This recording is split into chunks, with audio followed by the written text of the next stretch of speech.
Alright guys, so in this video I'm going to be discussing self-medicating depression or other forms of mental illness via psychedelics.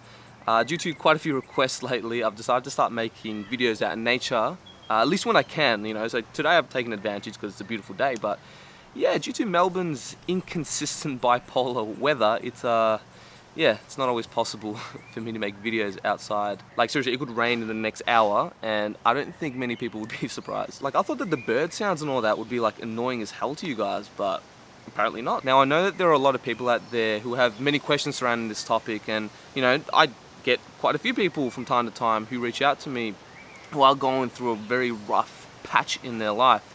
Whether they're suffering from depression, PTSD or anxiety, and they're at like this crossroads and they don't know what else to do. So they ask me if they should take mushrooms or something like that. Is this going to help fix their problem? Just before I go on, I do want to send my heart out to you guys who are going through a debilitating mental illness. Like, man, just from experience, like going through depression was like the toughest, most challenging period of my life. So like my empathy does go out to you guys. Now regarding psychedelics treating mental illnesses, like I know that I'm a pretty big psychedelic advocate and I talk a lot about the benefits and all that kind of stuff and their potential for treating mental illnesses like depression, PTSD, severe anxiety and so on and so forth. But the thing about psychedelics is that they're a tool.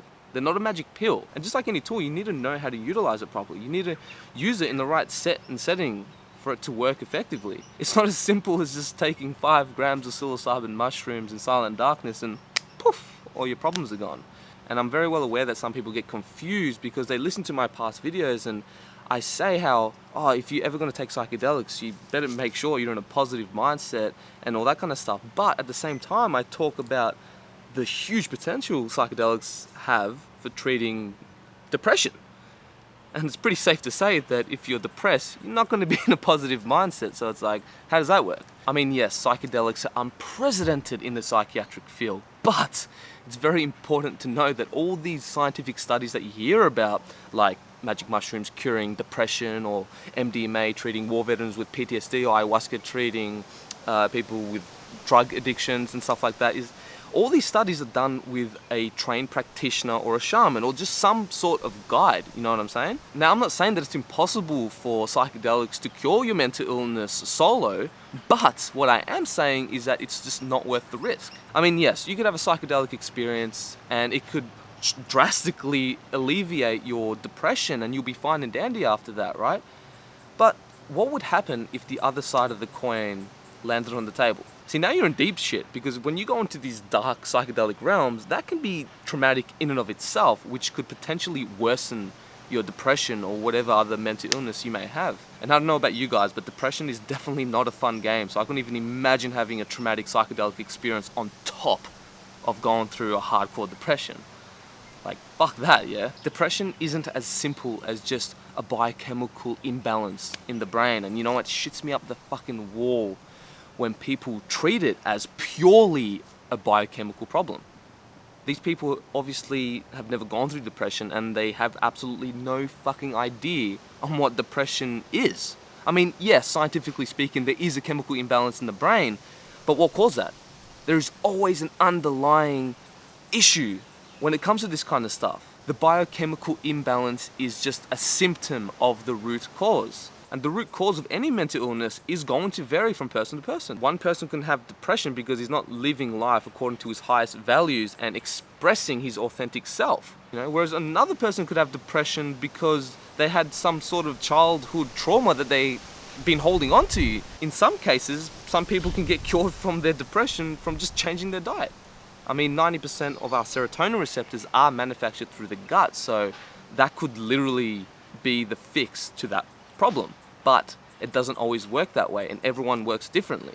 And I doubt that psychedelics are effective at curing depression because of just merely this biochemical shift in the brain. And hey, I could be wrong, but I do see a common pattern of people who do get these psychedelic breakthroughs. It's usually because of either some kind of mystical experience or as simple as a perspective shift or an insight about their life. And hey, if depression was just a chemical imbalance, then wouldn't antidepressants work 100% of the time? Yeah, I didn't think so. But anyways, let's get back to the topic at hand here. Like I said, self-medicating yourself with psychedelics could be the best decision you've ever made in your life. But again, the other side of the coin could flip and it could be the worst decision you've ever made. And it's funny because I've noticed that a lot of people just want to climb to the top of Mount Everest instead of starting off with smaller mountains. So before jumping in the deep end and traveling to the jungle and drinking ayahuasca, I would suggest at least trying simple modalities like exercise, changing your diet, meditation. These modalities can be extremely effective, which most people don't utilize. And of course, there's also therapy, floating, breathwork meditation, sweat lodging, yoga. Like seriously, there's heaps, man. And you know what? If you insist on having psychedelics and you've tried many of these things, then I would highly recommend trying microdosing. What's so amazing about microdosing is that you can reap a lot of these psychedelic benefits, but without going into too much of a profound shift in consciousness. So you can still go about your day doing what you normally do. I mean, just take microdosing psilocybin for example. Psilocybin has a lot of antidepressant properties which can really help increase your overall well-being. I mean, hey, just recently I was talking to a few people who have had tremendous help from microdosing psilocybin. These are people who've gone through like anxiety and depression and all that kind of stuff. So you might want to look into this first before going into a heroic dose, which can lead to a catastrophe. Just a quick tip on microdosing. It's recommended that you take it once every 3 days because your body does build a tolerance. Just research how much you have to take because it does vary from species to species. I made a video about microdosing psilocybin if you want to check it out. I'll leave it in the description. Alright, so let's say that you're in this situation where you have seriously tried everything in your power. You've tried meditation, you've tried float tanks, you've drastically changed your diet, you started exercising every day, you even tried microdosing, but you still seem to have this depression or other mental illness that's kind of lingering in your system and just won't fuck off, you know what I'm saying?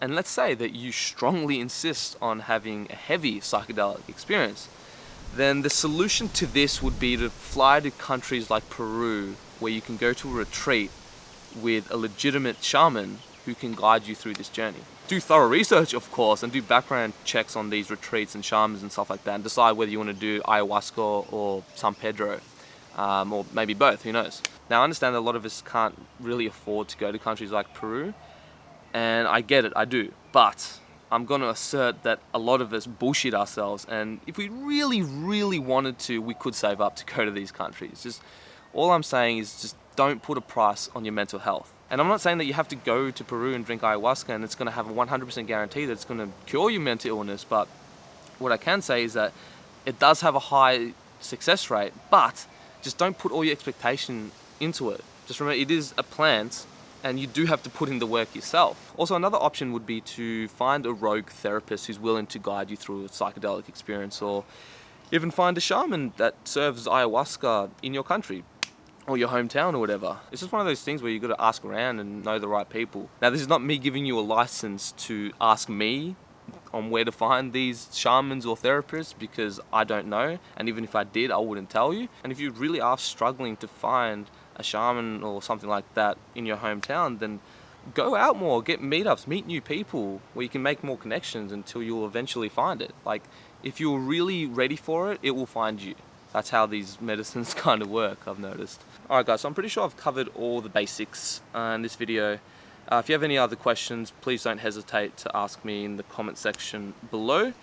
But just a quick recap, I do want to emphasize that you do not need a heavy psychedelic trip to help you with your depression. People forget how incredibly powerful modalities like even changing your diet, exercise, or meditation can be. It might lack the fireworks display that psychedelics have to offer, but nonetheless, they can be very, very effective, especially if you do them every single day, because it does have this compound effects which will give you much more gains if you do it consistently throughout a long period of time versus just having one psychedelic trip and then not kind of doing anything after that. Now, if you have a very strong calling to have a psychedelic experience, then definitely don't let me tell you what to do.